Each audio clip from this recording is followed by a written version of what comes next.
काल क्रिकेट खेळणं पोरांचे भांडणं झाले ते मिटवायला जावं लागलं काय आपल्याला. म्हणताय? हो तुंबळ हानी नाही पोरं चांगले आहेत आपल्या गावातली. चांगली. हा अहो आउट झाला त्याच्यावर म्हणायची आउट नाही, एक प्लेअर म्हणतोय दुसरा म्हणतोय आउट झालाय, त्यावर तुंबळ हानी झाली आहे. ते भांडण मिटवावं लागलं आपल्याला. बॅटनं हल्ली असं चेंडून एकामेकाला हा. फेकाफेकी. चला पोरं वाट बघत असतेली. त्याला बिछाडायची मात बिछाडायला लावून.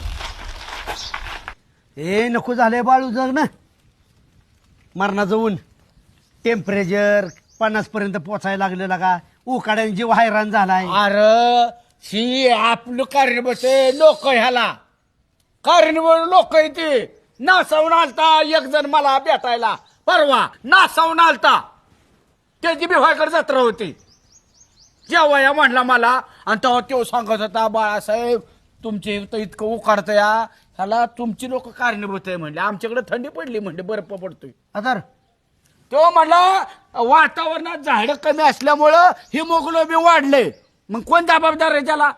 हिमोग्लोबिन नाही शाण्या, ग्लोबल वॉर्मिंग म्हणतात त्याला, ग्लोबल वॉर्मिंग. अरे तेच ते मग हिमोग्लोबिन ती जवळ आले ना. ह्याच्यासाठी झाडं लावली पाहिजेत, झाडं जगवली पाहिजेत.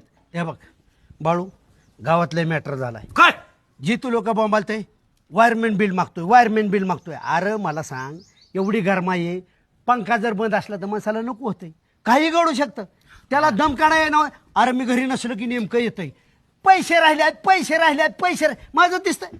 अरे मग त्याला वरचा अधिकारी मागत असत्याल पैसे द्याय नको दोय मग आणि ते लाईटीवाल्याचं. ती झालं की बायको बोंबालती माझ्या नावाने. बघा ह्याचं असं झालं त्याचं तसं झालं. आमच्या नवरा बायकोची भांडण होत नाहीत रामभाऊ आता काहीच कारण आमचं ठरलंय ज्याचं चुकल त्याने माघारी घ्यायची. तू जर एवढा वहिनींना गोड बोलत असेल तर मी किती बोलायला पाहिजे? तो लय